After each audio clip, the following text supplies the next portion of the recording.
Te tomas la tensión, ves un número alto en la pantalla y de repente surge la duda. ¿Esto es grave? ¿Tengo que salir corriendo a urgencias o puedo esperar? Es una pregunta muy común y tener la respuesta clara puede marcar una diferencia enorme.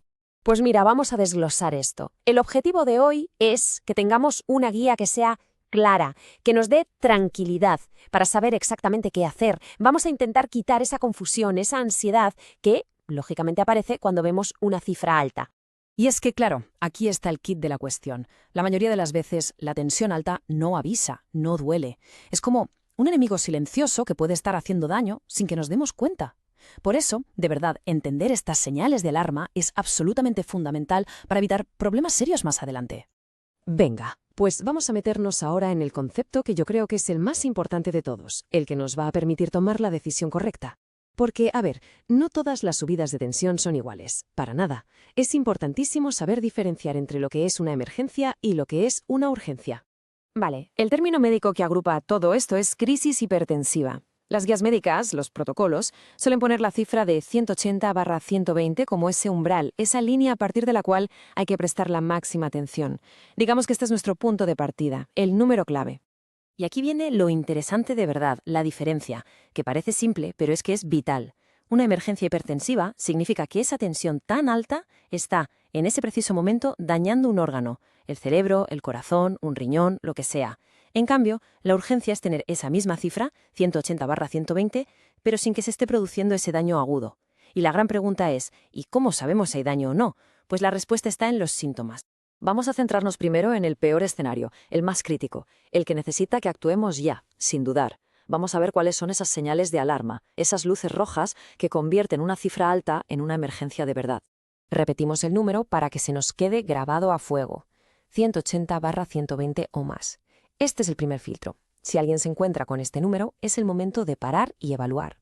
Pero, y esto es muy importante, no es lo único que hay que mirar.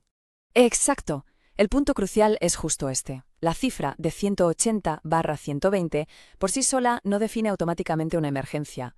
Se convierte en una cuando viene acompañada de síntomas concretos que son como la voz de alarma del cuerpo diciendo «¡Hey! Algo va mal».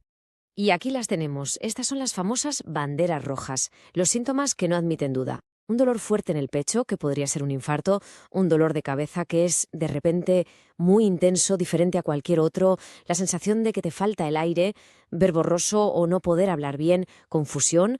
Cualquiera de estas cosas, junto a esa tensión por las nubes, es una señal que no se puede, bajo ningún concepto, ignorar. Aquí la acción es que no hay debate. No hay que esperar, ni probar remedios de la abuela, ni pensar, a ver si se me pasa. Hay que llamar a emergencias. Inmediatamente. En estos casos, de verdad, cada minuto cuenta. Vale, ya hemos visto el escenario rojo, el de emergencia. Pasemos ahora al segundo, al escenario amarillo, por así decirlo. Es una situación seria que necesita atención, sí, pero que no requiere esa carrera contra el reloj a urgencias. Estamos hablando de la urgencia hipertensiva. La definición es bastante sencilla en realidad. Tenemos esa cifra alarmante, 180/120 o más, pero la persona, dentro de lo que cabe, se encuentra bien. Es decir, no tiene ese dolor de pecho, ni está confusa, ni sufre ninguno de los síntomas graves que acabamos de mencionar. Ojo, aquí hay que añadir un matiz importante. Si ya existen otras condiciones como diabetes, problemas de riñón o un historial de infartos o ictus, el umbral de preocupación baja. Para estas personas, incluso cifras no tan extremas o síntomas que podrían parecer más leves deberían ser motivo para consultar con un médico sin dejarlo pasar mucho. Y por eso, la forma de actuar es distinta. No hace falta llamar a una ambulancia, pero sí hay que contactar con el médico de cabecera o buscar una consulta para que lo valoren en las próximas 24 o 48 horas. La idea es ajustar el tratamiento de forma tranquila, controlada y segura. Muy bien, ya tenemos la teoría clara. Ahora vamos a convertir todo esto en un plan de acción, algo súper práctico y sencillo. Unos pasos muy claros para saber qué hacer si nos encontramos en una situación así. Vale, los pasos a seguir son estos. Primero, y esto es fundamental, calma. Buscar un sitio tranquilo. El estrés y el movimiento suben la tensión, así que hay que sentarse y relajarse. Segundo, esperar unos 5 o 10 minutos y volver a medir. Una sola toma, como hemos dicho, puede no ser fiable. Tercero, repasar mentalmente la lista de síntomas de alarma roja. Y cuarto, con toda esa información en la mano, actuar.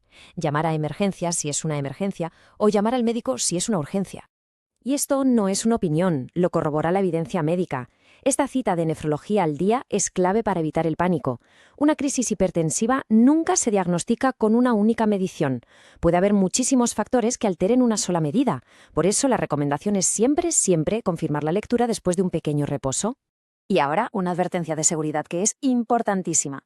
Antes era muy común usar una pastillita debajo de la lengua para bajar la tensión de golpe. Bueno, pues hoy sabemos que eso es peligroso. Bajar la tensión tan de repente puede provocar que no llegue suficiente sangre al cerebro o al corazón. La tensión tiene que bajarse de forma controlada, poco a poco, y siempre bajo supervisión de un profesional. Al final, en resumen, todo se reduce a esto. La información es poder. Saber diferenciar entre estas dos situaciones nos da la capacidad de actuar con cabeza. Por un lado, salvando un tiempo que puede ser vital en una emergencia, y por otro, evitando alarmas innecesarias y colapsar las urgencias cuando no toca. Y con esta idea cerramos el análisis de hoy. La pregunta que flota en el aire ya no es solo cómo reaccionar ante una crisis, sino algo incluso más importante. ¿Cómo podemos evitar llegar a ella? Porque al final, manejar la hipertensión es una carrera de fondo, y conocer bien las reglas del juego es sin duda el primer paso para ganarla.